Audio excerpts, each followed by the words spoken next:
Hello and welcome to the Just Another Castle podcast. I'm your host Matt, and with me this week is our resident gaming journalist Eli. Hello, how's everyone doing? And Good. Our retro aficionado Unoclay. This is Ripley, last survivor of the Nostromo. Simon. Hey, I don't know if you could hear that. I'm Ripley, the last survivor of the Nostromo, signing off. But signing on. Hi. Relentless game I've barely been playing this week because it scares the crap out of me, and I'm a big puss when it comes to horror games. But anyway, that'll make more sense in a few minutes. How you guys doing? Good. I guess we'll get into what we've been playing. I've still been playing Final Fantasy VII Remake. I'm about 3/4 of the way through. I won't spoil anything, of course. So far, my only complaints are that I kind of wish there was more action, more battles, or at least longer battles, because some of them are just you kill enemies pretty quickly. Now, I'm not really fond of how Aerith plays and her abilities, but other than that, I really like it. A lot of people were complaining like, oh, it's only like 30 hours with all the side quests or whatever, which isn't even short. It's technically shorter for an RPG, sort of, but it's not even that bad. And the game it's also only part one. Yeah, it's like, oh, wow, only 30 hours. Whoop-de-doo. But it's like, that's not even close to being right. Like, I've technically done all the side quests up to this point, which isn't a whole lot, but I'm at like 34 hours now, and I don't think they would have taken 4 hours anyway. So let's say they were. It's like right now I'm 30 hours, and there's probably another 5 to 10 of the game. It's like it's going to be 40 after all the side quests. So if anyone was worried, it definitely has enough content. That's impressive, because I think that I'm farther than you, but I've played, I want to say, like 24 hours so far. Okay. And I've been doing all the side quests so far as well. So what chapter are you on? 14, which is pretty much just a side quest chapter, I think. Yeah, I'm there too. Okay, so maybe... Oh, so if you've done all the chapter 14 side quests, then that makes sense why you'd be farther than me, I guess. Actually, I haven't, so I don't know. Oh, okay. Maybe I would just spend too much time in the menus. So the one thing though I would say is that it's kind of I mean, there definitely is some padding, which was I think one of the biggest complaints that people have. But I'm surprised. Like, I actually don't mind how linear the game is, but I was of the mind that most Final Fantasy fans hated linearity in their games, and this game is very, very linear. Mm-hmm. So I'm like a little bit surprised, I guess, that it's being treated so well among Final Fantasy fans, given how linear it is. Yeah, that is interesting, because Final Fantasy 13, one of its complaints was that it was very linear as well, but maybe that was just this is definitely just as linear, if not more. Yeah, probably more.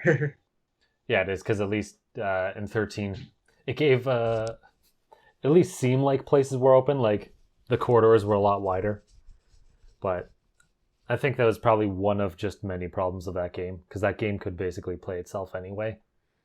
But yeah, so what have you, as you said, you were playing a lot of it as well, and I don't think you've been on the cast since then, but what do you think of the game so far?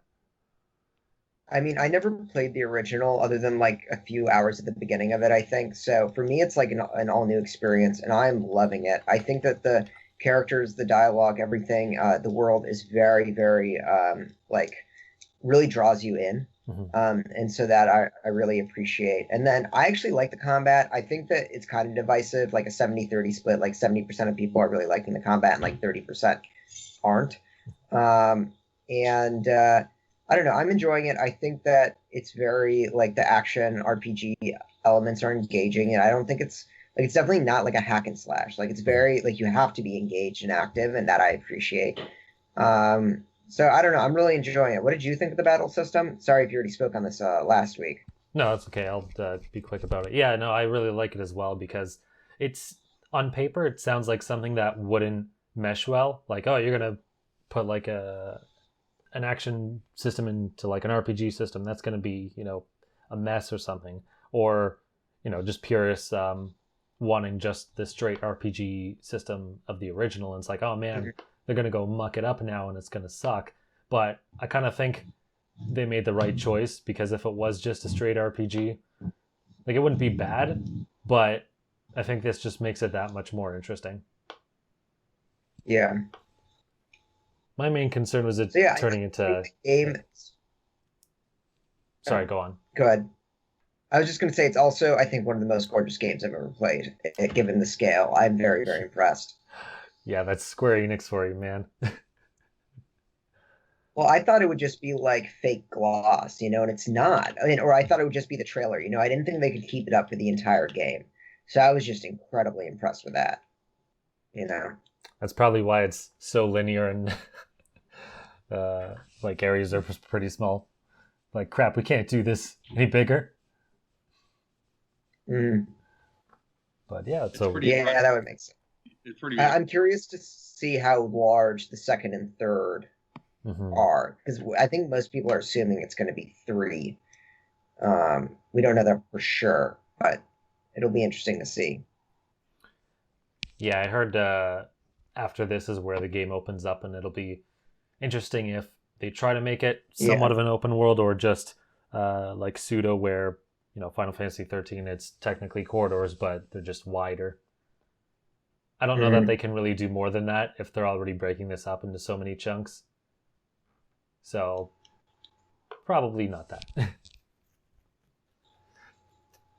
It's impressive that you guys have been playing 30 some hours of this game. Yeah. And the audacity to make a game this huge, split it into these parts that are 30-hour parts, but I know it's regarded so highly, and I get it. It's just kind of funny as an outsider who's never going to play it. It's like, wow, they literally, it sounds like what they did with the Lord of the Rings Hobbit movie, which I'm not a huge fan of any of those movies. I like the book so much that I couldn't enjoy the movies, because I felt like I had problems with it, like you do sometimes when you read a book a lot of times.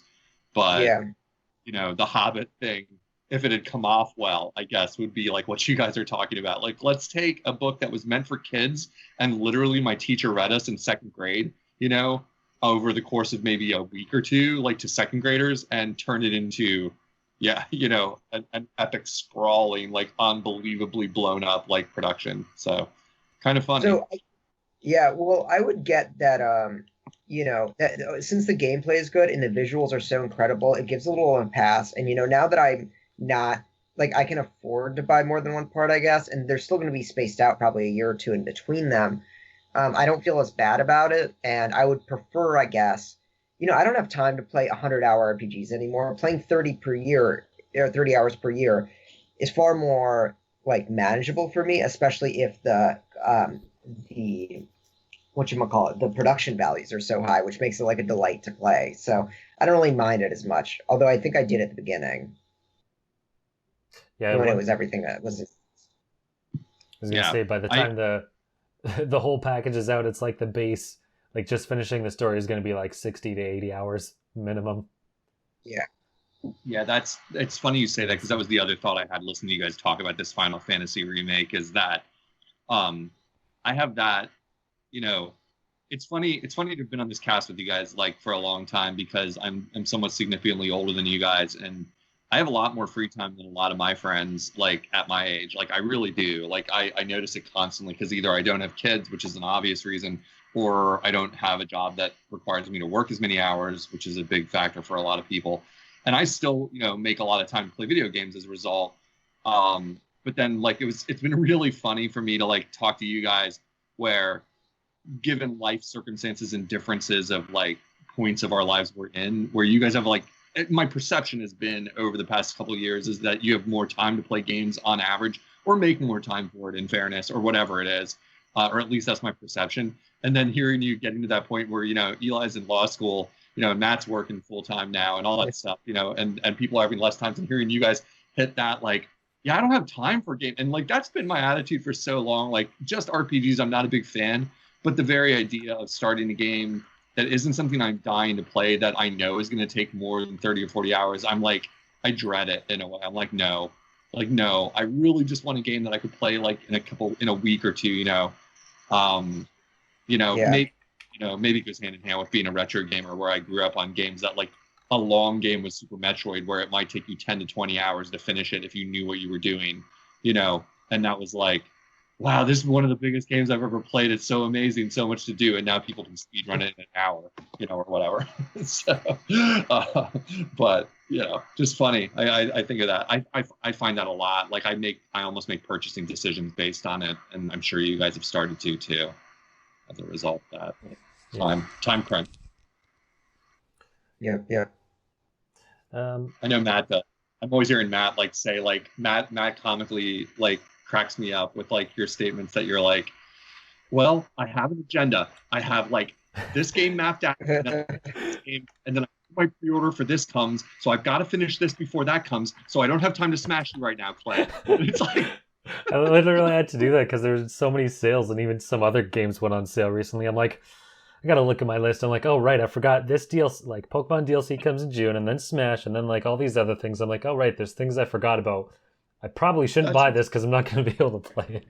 That's what cracks me up. You're so pure that you look at release date and almost have a calendar in your mind that you're like, don't have time. Whereas the rest of us kind of get victimized by sales, even those of us like me that only play Nintendo consoles primarily, that it's like, well, I still have 5 or 6 games on my Switch that I haven't even turned on because I'm either saving them for a long trip or something like that, like Celeste I have and SteamWorld Dig 2 or in that queue that are I know they're legendary. I'm saving them for when I really need a good game that I can rely on and I'm in a trapped environment where I need it. And then, but you just crack me up with that you manage it in a different way than a lot of us, where you're very conscious of timed releases and things like that. So I'll slot you in for the 3rd week of July. Yeah. Eli was on last week, but I had to straight up blackmail Matt because I've been practicing Smash and getting back into it, and I still haven't unlocked all the characters, so I still get a lot of enjoyment out of it. I had to blackmail him that I was not going to appear on the podcast unless he played me for a little while in Smash, and then we had a great time. I was down, but I had to put it. I had to put it to him. I was like, I might not show up tomorrow if you don't fight me. Come on. And then he pounded on me. It was great. Anytime. I did want to talk about Ninjala because the beta launched today, but I got all of 2 matches in because their servers kept crashing, and then they eventually shut it down for a time and restarted it. So not much to say there. It looks really pretty. Those 2 matches. They were fun. It's funny because I technically played more at E3 2 years ago than I did during their beta, but it's since definitely polished since then visually, and there's a lot of customization options which are cool. But I didn't really get to go through too much of it. It's free to play, whereas before they weren't really sure what they were going to charge for it. I don't really know how their season pass works. It sounds like you buy a season's pass and then you also work to get rewards. Wasn't really explained well, but anyway, they have a Twitter handle, Play Ninjala. They have a YouTube channel which has developer diaries and other videos, and they're making I guess an animated short series on YouTube because they had launched an episode 0 of the story because the main game doesn't actually have a single player mode, so doing some neat stuff. But we'll have to wait until it actually fully launches and works next month. But yeah, I just want to bring that Explain up. to me, I was kind of joking earlier on a comment I made on our thread that we talked to each other offline, but I'm not. Explain to me in the audience, what is it that's attracting you to it? Because my first impression was, looks good, looks like a Splatoon clone. I'd rather play Splatoon. Sort of like if I saw another kart racer that looked so much like Mario Kart, and I'd be like, well, why am I going to bother? Would be my attitude maybe a little bit, I admit. I'm like, well, I already know Mario Kart's going to be better, so why would I play that? I'm just curious, why did this one catch your eye? Just because they have an open beta for it, or? So it initially caught my eye because it was at the front part of E3, you walk through the doors and it was right there. So it's kind of hard to miss, but right. Visually, they're definitely eyeing for the Splatoon audience, but it pretty much ends there because it's not a third-person shooter. it's a third-person action game. You can use several different weapons. There's 4v4, but there's also free-for-all modes and some other modes. I don't know exactly how it works because when I was playing, I wasn't really like fully paying attention because I was trying to talk. Yeah, but basically you want to get as many points as possible. So you want to, hit the other opponent until they're dead. I was only playing free for all, so I don't know how much it changes in team. But you can attack people, and then they can like counterattack somehow, and also guard. And then if you shoot like a wad of bubble gum at them and attack them and hit them against the wall, that gets you more points. Things like that. It's a really weird game. It is, but it's going to be online. Right? This is not a couch co-op. It's an online game. Yeah, it's obviously. A free-to-play game. I don't even think you need Switch Online to play it. It's going to have some sort of microtransactions. I don't really know how it works. Like they said, a season pass, but they don't have a price or anything else for it yet. But I think it'll be worth checking out. See if you like it when it goes live.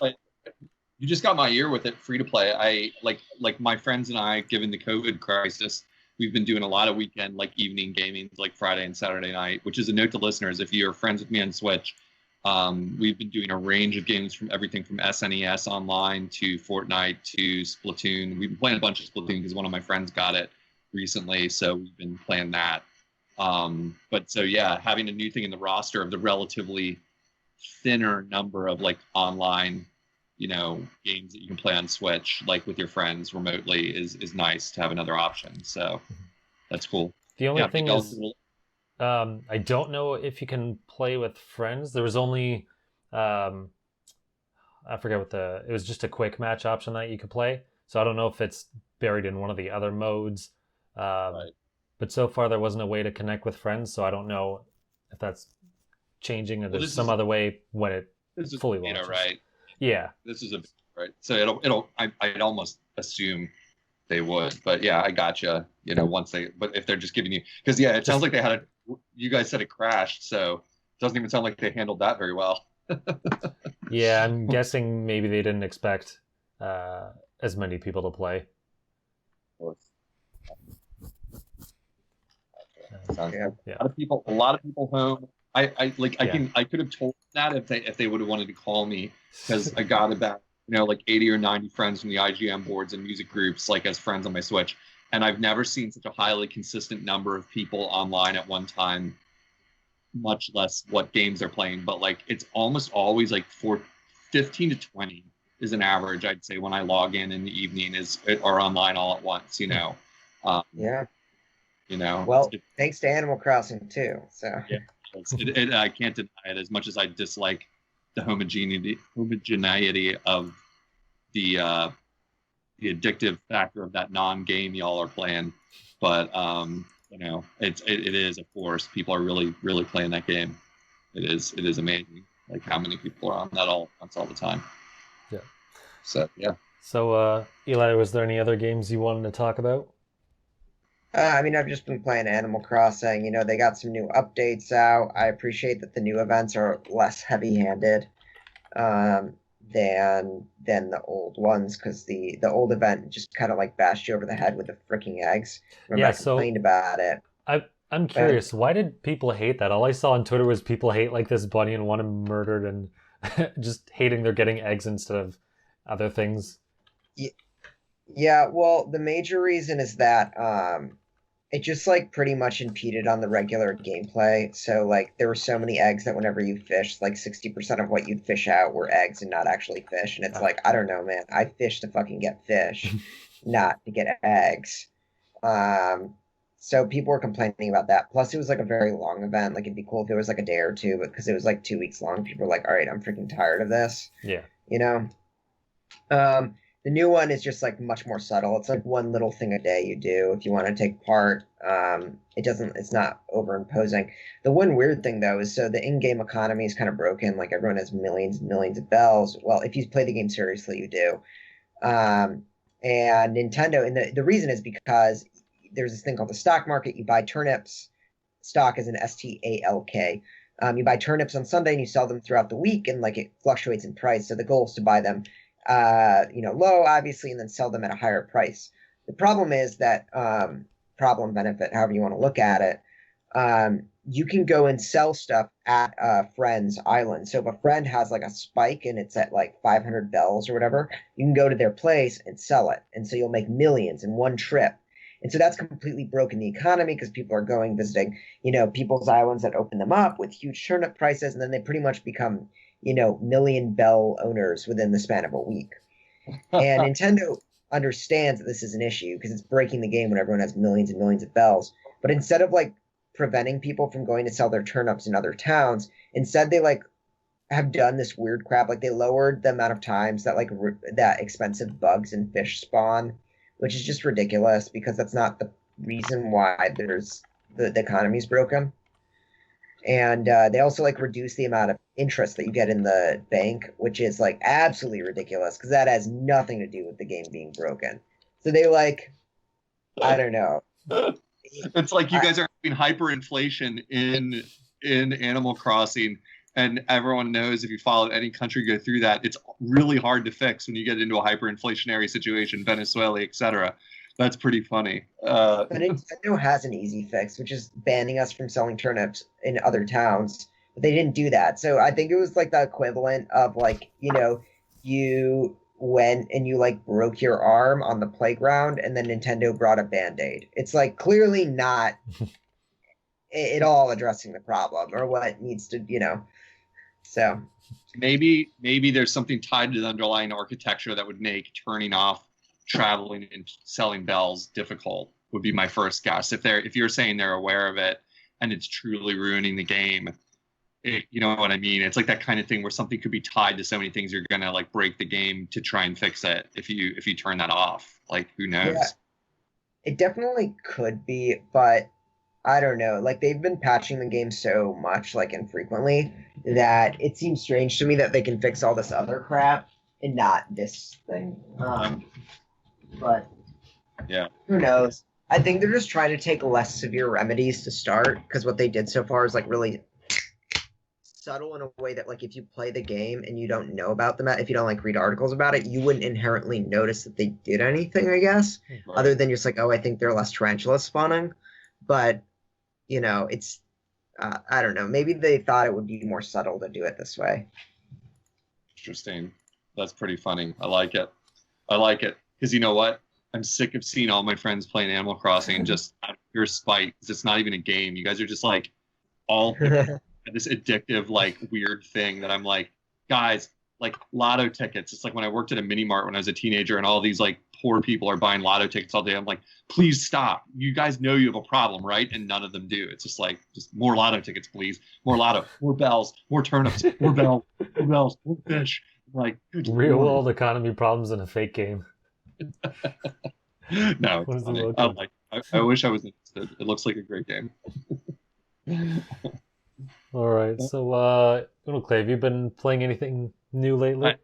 I'll move us through this quick so we can get on to the news, even though there isn't a ton of it this week. As I hinted at the beginning of the show, I did Alien Isolation. Alien Isolation, based on the movie franchise, is on sale right now for $25.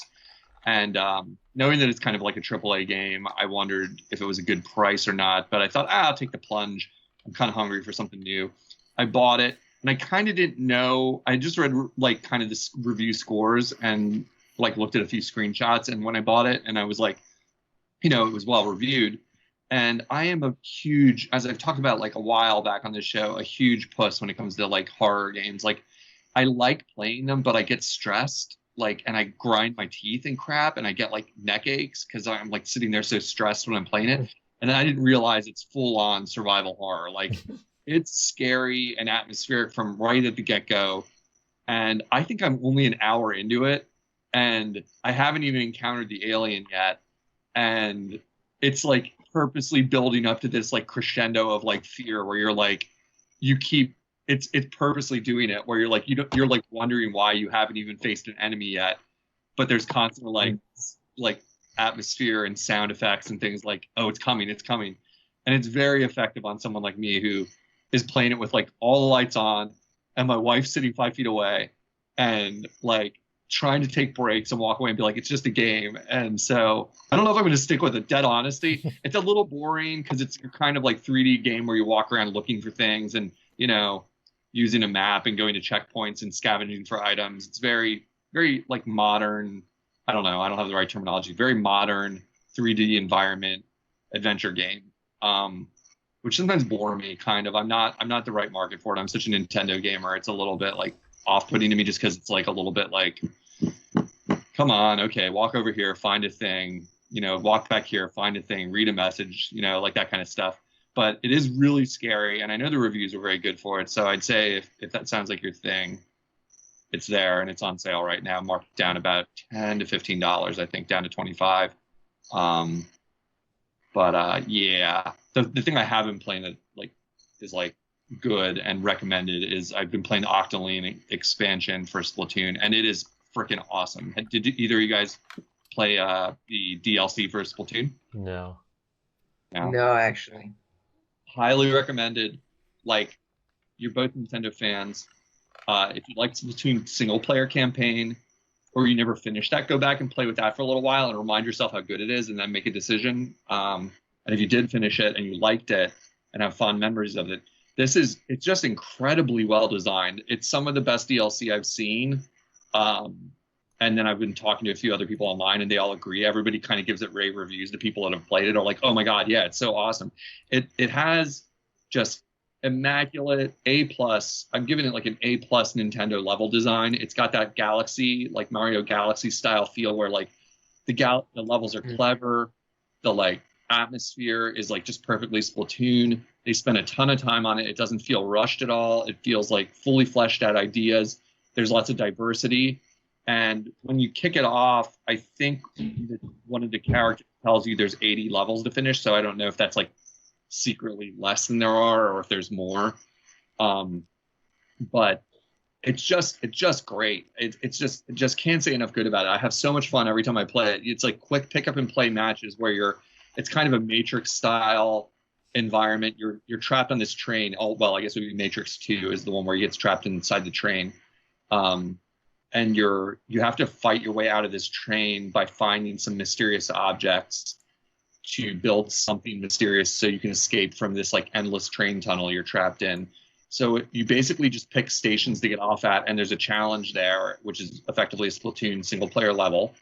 And they come in all variety of weapon loadouts and challenges. And it's almost, I'd say it's at first glance, I think it's almost more diverse than the single player campaign in the main game. It's just like really creative, different challenges. One, you'll be like shooting targets. One, you'll be riding rails and try to avoid getting hit. Some of them, they totally take away your weapons, and it's just like, don't take damage. Some of them are like, I did a really creative one last night that's like, make a sculpture out of these blocks to match another sculpture in the level. So you had to like very carefully shoot away blocks to like create a like kind of a statue. Some Kirby 64 stuff happening over here.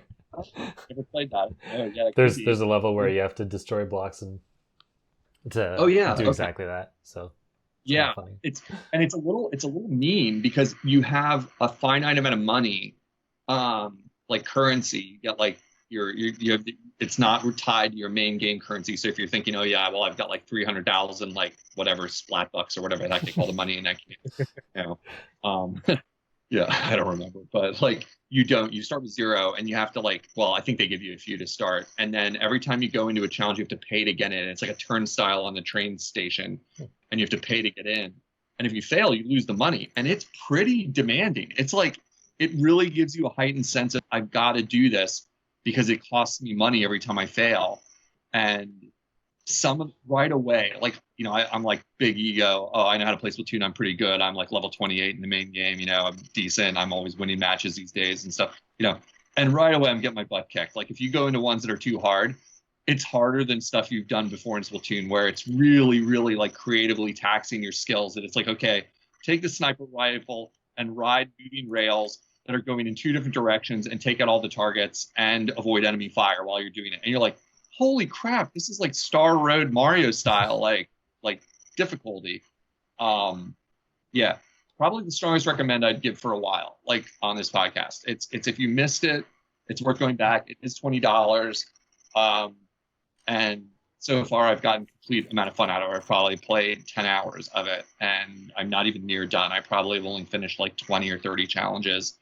And really looking forward to the rest of them, frankly. You know, and it's great if you can play a few and put it down and you feel accomplished. It's got that nice loop of like, oh, I finished one. Okay, cool. You know, or get your butt on one several times and then just like leave and come back later and go to a different point on the map and like go try to finish that challenge, because you're gradually expanding the map, sort of World of Light style or something, where it's like you don't have to go in one direction, you can kind of go in different directions. So it's totally fun. I think you get some kind of costumes and stuff if you finish the whole thing. Yeah, you unlock the Octolings. Oh, right.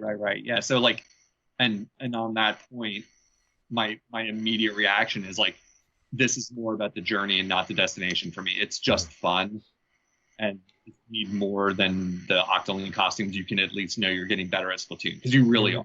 I'm not exaggerating. Like, you're getting better at Splatoon because it's challenging you to do stuff in different ways or faster. A lot of the time it's like, do this thing you know how to do, but now do it fast, backwards, you know, in heels, so to speak. You know, like, so it's I think it's criminally overlooked, because I didn't hear a lot of people talk about it, and you know, so there's my recommend: Octoling expansion for Splatoon 2. Like, it's super fun. Nice. Awesome.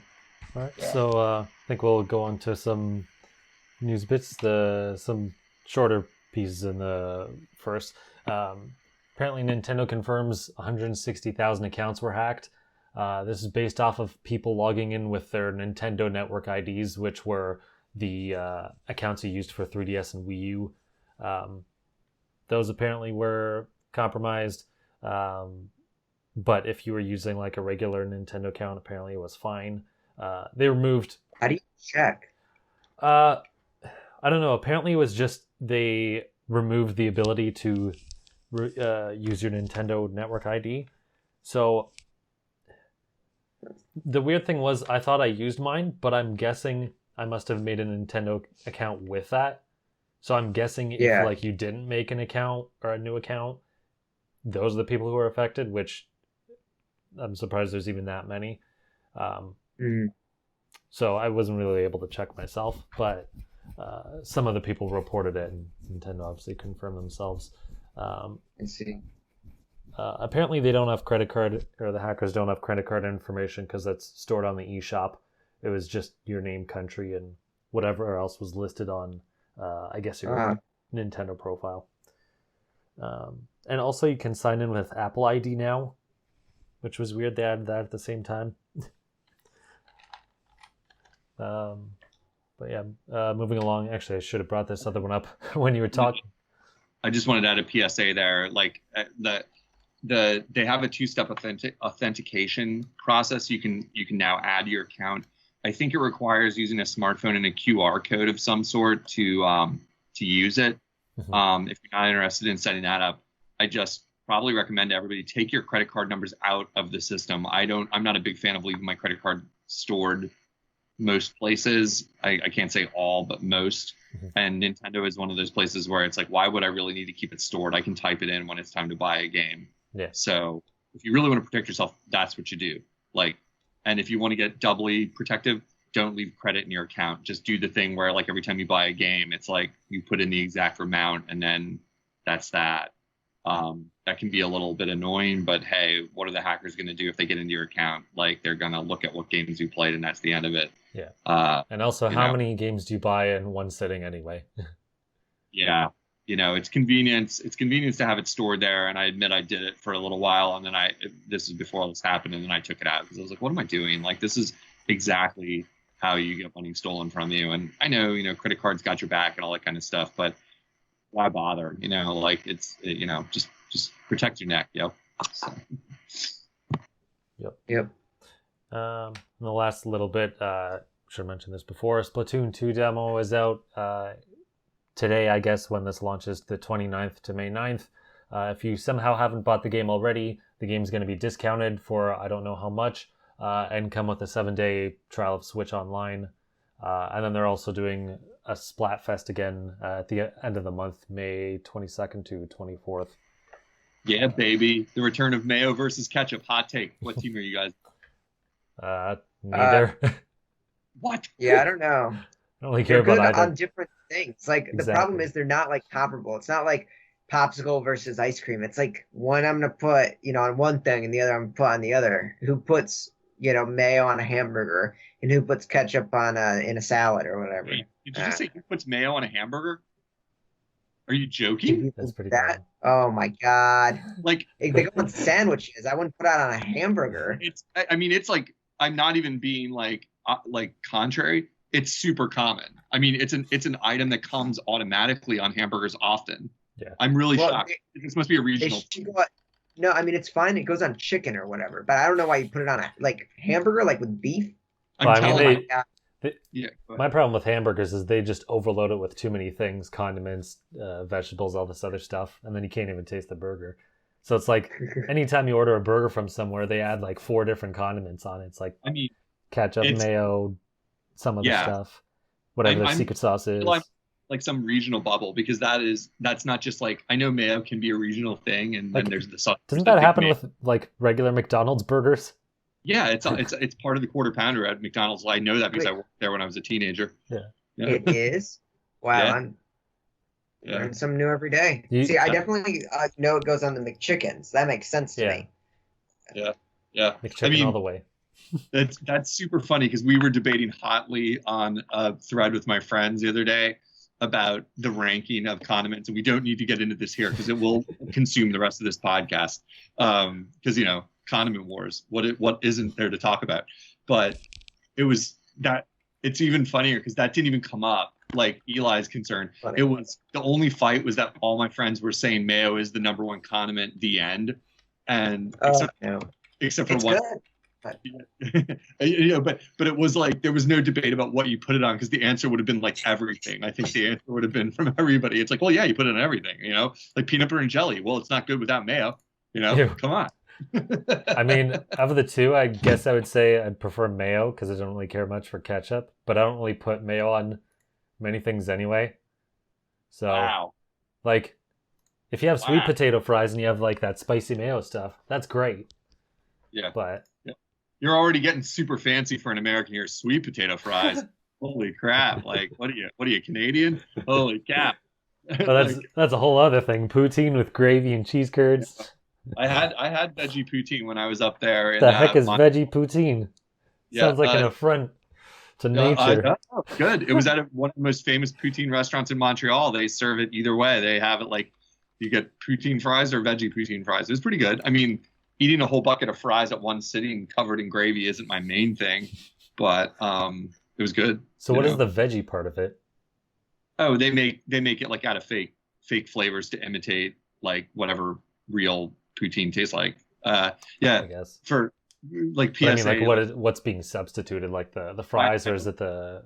Oh no, the sauce. Sauce is like made of meat or whatever, I guess. So they make it out of something else. Like, I'm not the guy to ask that to. I'm hardcore vegetarian, but my wife is the smart one about food. I just say yes, thanks whenever they say we have a vegetarian version, and I eat it, and I don't really ask questions about it. It's like cool. So, yeah, it was good though. It was. I mean, like given my choice, I don't really want quote unquote gravy on my fries anyway. Like I'd rather eat ketchup or mayonnaise on it. So I don't know. Yeah, but anyway, I don't know. I can't decide because mayonnaise I feel like is the more popular choice these days, but ketchup is like the #1 condiment to me. I'm like, well, ketchup is the old standby. I should support the old guard. I think this is kind of like a regional thing too. Like I think ketchup is more popular in Western countries, whereas I think mayo is more popular in Japan. Like I know in the States, like they put mayo on fries some places too, but I think that's more popular in, like, at the very least, Japan. Yeah. So maybe that's the reason. You're right. And part of my reasoning is that I feel like mayo is going to get more subscriptions because it's kind of hipper to like mayo, and ketchup, like old people, it's like, oh yeah, ketchup, the standard. It's like people want to rebel. They choose mayo. Exactly. So I'm sort of like, I want to be contrary and sort of support ketchup just to be contrary, to be like, no.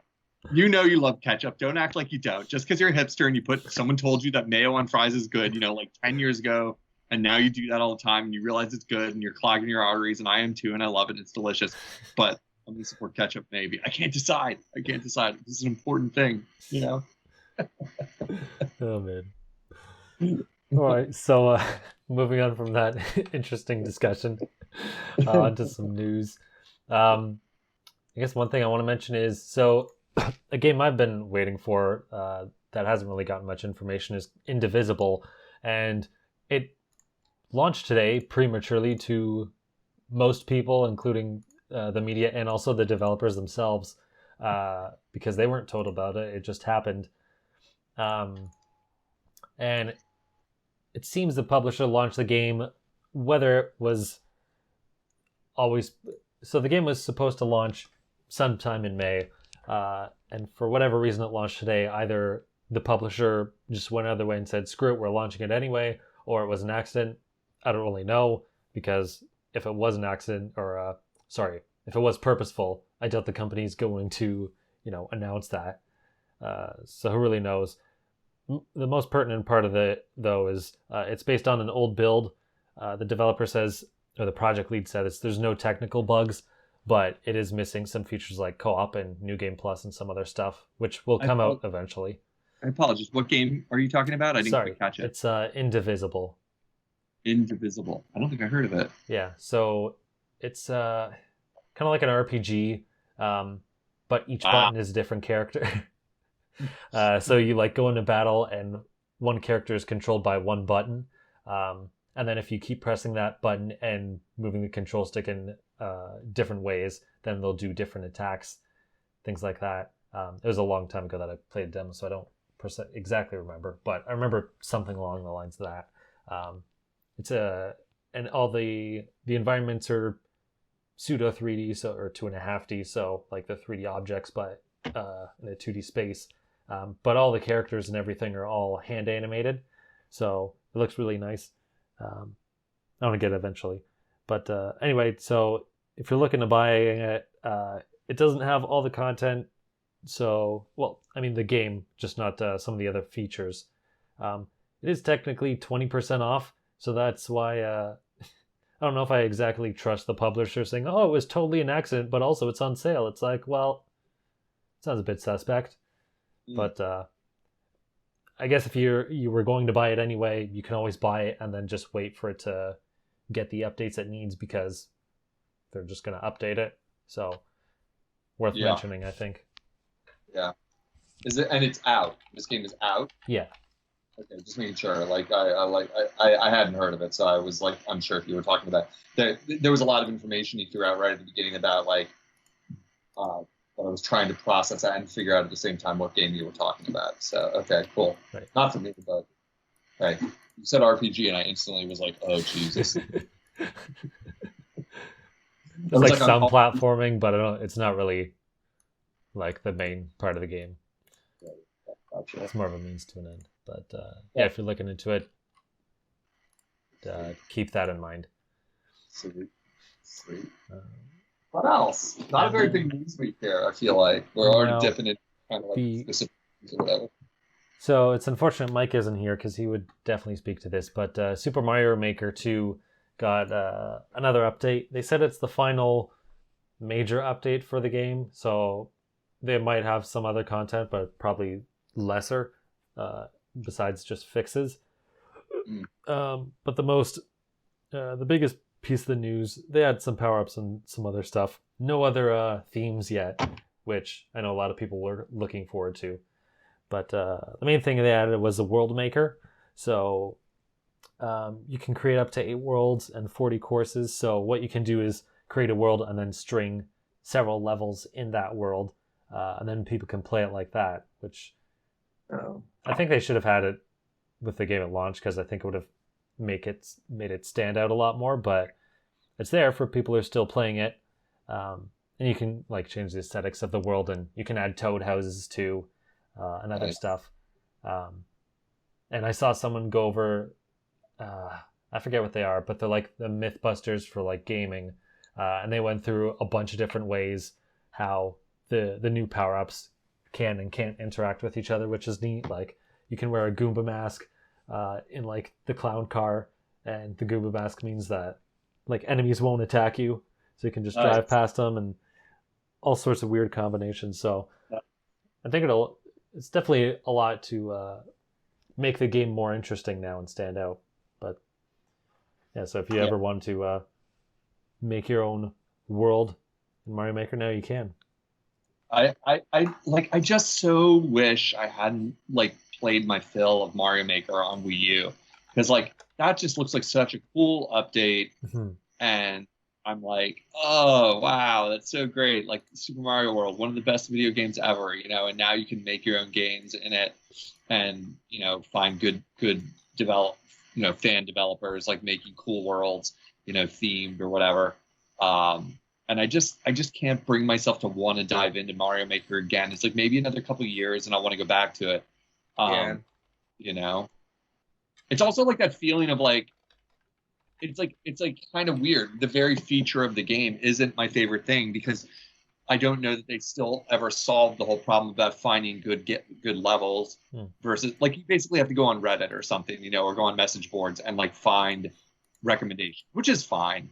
But that the like Mario Maker 1 got so polluted with auto run levels and everything like that, and like it was just like it was fun-ish, but then I got over it fairly quickly, and I had good times making a couple levels, you know, and things like that, you know. But I'm not the world's biggest like maker game person. Yeah, I can be convinced, and I had a good time with it, messing with it. You know, I put my 30, 40 hours into that game. But like the world idea, like where if there'd be a way, I just don't know what they should do about the problem of like how to discover levels. Like, I don't know. Like they need like a really robust like Netflix type system where it's like if you play a level and like it, it's somehow chain linked to like other recommendations, like somehow, you know, and that they manage it. But it would just involve so much management because there's so many levels being uploaded, you know, that it's like, I don't know.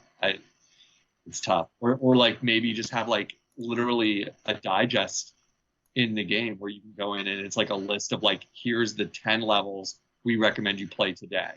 And then update that every day or two, you know, or something like that. Like have someone whose job that is at Nintendo to find the good levels every day and like feature them and highlight them, you know, every single day. I don't know. It just, yeah.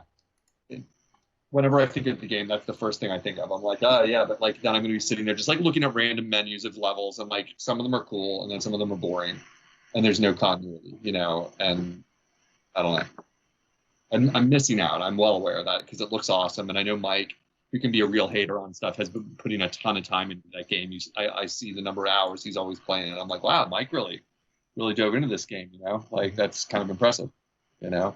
But yeah, I don't know. Missed out. Maybe someday.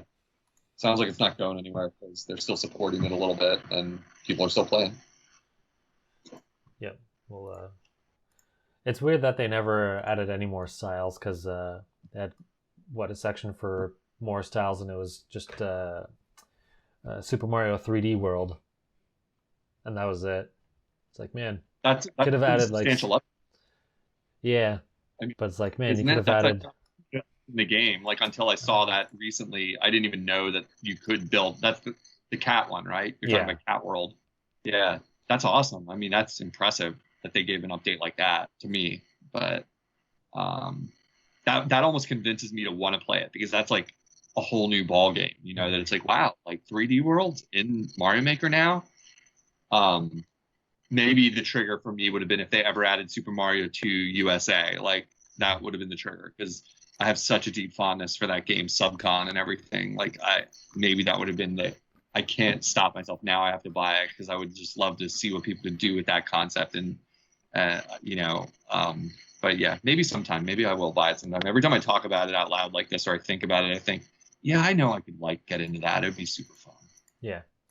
They did add a power up where you look like the Mario. Oh wait, no, it was the Mario 2 USA sprite. Right, but not the game world, but not the tile set. Yeah, yeah, or just one of the handheld games or something, because they have the ability from Super Mario Land, where you like instead of the fireball, it's just like this gray orb. Ah, It's that's ugly. awesome. The like cannonball looking Yeah. thing. The Super Ball, you mean? Yeah, that's what it is. Yeah, totally. Yeah, absolutely. Yeah, I always wondered why they did that in Super Mario, Game Boy Super Mario. Like, because I always wondered if it was a hardware limitation why they couldn't make fireballs. They chose to make it a Super Ball. Like, it's such an off-model, off-brand choice, and that game in itself is just a weird Mario game entirely. But I always wondered about that. I was like, why Super Ball? Like, what's the deal with that? Like, maybe they just hadn't settled on Fireball yet, and they were just testing other new stuff out, you know? Yeah, I don't know. Maybe it was just easier to put in. Yeah. And then I've got a piece of news. Animal Crossing sold 5 million digitally, which was pretty incredible. yeah, that's that's a lot. How when did it launch again? Like Gosh, mid-March? March 20th, I think. Early March. Oh wow. Yeah, So like only a month. Yeah, I mean, the crazy part is that, Last of Us 2 delayed, which we now know is not a good decision for multiple reasons. But, the assumption was they delayed that and Iron Man because they thought that, having they couldn't get all the physical copies out in time. There were distributional issues, and they're like, well, we don't want to have staggered release between digital and physical, and like not everyone will be able to access it, and we want it unified. And now obviously that didn't work because the spoilers came out, the leaks. But realistically, like I saw that Final Fantasy, I think, sold 3.5 million digitally within like 3 days. And now Animal Crossing sold probably millions more physically as well, but at least 5 million digitally alone. And I just don't think that it would have hurt Last of Us to launch, along with these other games. But it's really impressive, I think. Especially because it was like the other games, also a big release. So it's like people would have. Like there were, some news stations getting angry that people were lining up for Doom and Animal Crossing. But it's like, people still found a way to get it. Like, they wanted it because they're big releases. So, especially because, they weren't going to have much to do for some time. So it's like, in an odd way, it was kind of the perfect time to sell a game because people had nothing better to do and plenty of time to waste on video games. So. Like that kind of thing is not cool to say right now. I mean, I'm not saying it's not cool to say it, but it's not the kind of thing the media should be talking about too much right now because people are dying and crap. It's horrible. And but yeah, like if you're a media company, Netflix had their best month of all time, like ever since they've been being Netflix, like because of this whole thing. And then like Animal Crossing broke like all these Nintendo sales records. It's completely crazy, especially considering that the game isn't any good. But it's just like it's not here. Who's got to do it?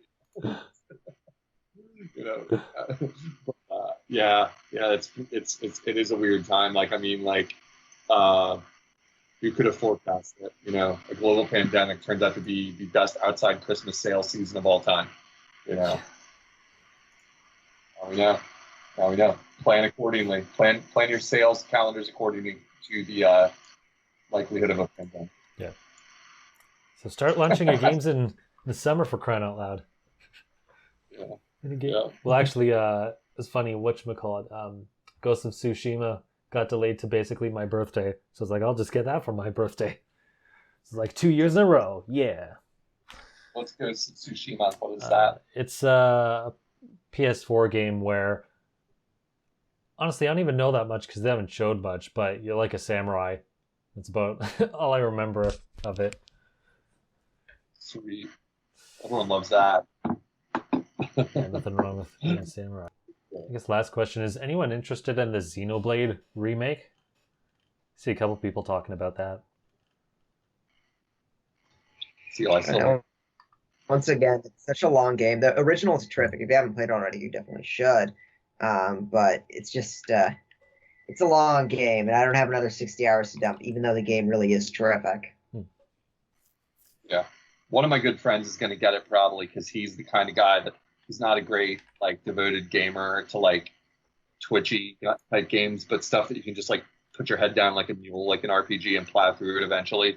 He really likes, and it's like, yeah, I told him about it, and he said, oh, yeah, I remember hearing about that game on Wii U, but I never played it, so I think he's going to get it. So I sold one copy for you, Nintendo. But, Like not me. I actually did, like I've said it before, I actually did play about 20 hours of the first one because it was the Wii U days. We were having trouble getting any kind of content, You're so so like starved you even played an RPG. And it was like a first party like type situation where they're like really hyping this thing. They're really like telling us you got to play this. So I was like, okay, I'll try it. Maybe I'll like it. And I got like 20 hours into it, and when I realized, so the rest of the experience of this game is waiting for powers to recharge while you stand there looking at a pretty background and cycle through your list of attacks again and again and again, waiting for cooldown, whatever, and then attack again. I was like, oh, yeah, not for me. So I won't be buying it, but I did try to help Nintendo out because they really want to push that game. They really want people to like Xenoblade and remember it. So. Yep. All right, so I think that'll wrap it up for this week. You can find me at the Mango Viking on Facebook, Twitter, and YouTube, and Source Gaming. And Eli, where can people find you? Yeah, I'm on Twitter at Palasalon like usual, and I do writing for Nintendo. Well, I don't really write anymore for Nintendo Enthusiasts very much, but I also write for Gamma now. So if you want to check out some news there, what is that? It's like a video game law firm. It's kind of, they do like esports stuff and publishing or whatever, and so they hired me to do their blogs. Fun stuff. Nice. Wow. That's very niche. It's very niche. It is incredibly niche, but it's the sort of lie I'd want to do because that's like, it's really cool. So, but it worked out. Cool. Yeah, nice. Congrats. Send me what was the name? Yeah, I was gonna say, what was the name again? Gamma Law. I don't know how to spell that. Like GAMMA, like the Greek letter, I guess. Gotcha. Gamelan. No, I found it. Gamelan. There you go. Nice, yeah. If you there's a link to your author, like articles written by Eli or whatever, send it over and I'll plug it in the description. Keep that up to date. Sounds good. Although I think right now they're labeling them all as being written by the main lawyer, so okay. I don't think I'm getting credit. All right. Yeah. I'll just find the website and link it at least. But and then Unoclay, where can people find you? Unoclay_switch. Hit me up if you want to argue about the merits of a given art form, or if you want to talk about Mayo versus Ketchup, or if you want to exchange friend codes and play me in an online Switch video game. That's Unoclay_switch on the tweets. Nice. So wherever you're listening, you can find us at Just Another Castle on pretty much every platform on the internet. Hit us up with your questions at Just Another Castle or me directly at the Mango Viking. So until next time, leave luck to the heavens and leave gaming to Nintendo.